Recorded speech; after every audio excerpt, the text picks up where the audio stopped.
Sam. So I wanted to show you how to do breakout rooms on the Zoom from the computer if for some reason I can't do them on my phone because I'm going to be in Pittsburgh over spring break.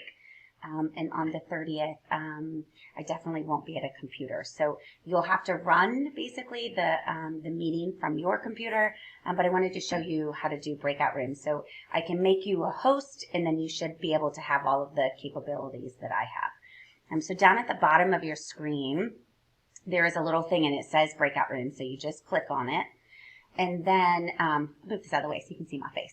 Because it's such a beautiful face, right? No, but this window pops up, right? So you can create breakout rooms from here. Now, what I did last time was I let the participants choose their room, and I just kind of put in like 5 or 6 or so.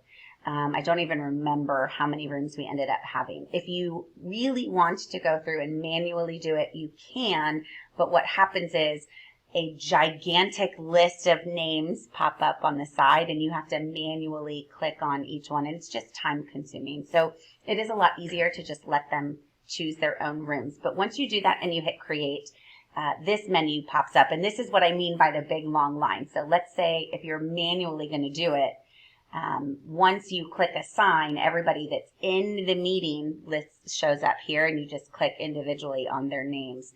Again, you're welcome to do that if you want, or let them kind of do it. The other thing that you want to make sure that you do is where it says options. So if you click on options, here you can see what some of the options are. The only one that I ever do and make sure that I do is this one right here. So the breakout rooms will automatically close after a certain amount of time. And what happens is it'll go for 15 minutes. A little timer will even show up on the screen. But the breakouts room will go for 15 minutes and then it will start closing.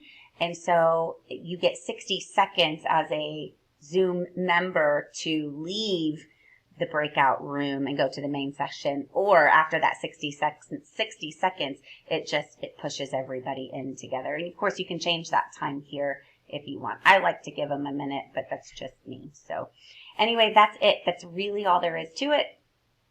Once you hit open all rooms, they're there and you can see this timer here at the top of your screen. But that really is all there is to breakout rooms that you really need to know, I should say. Okay?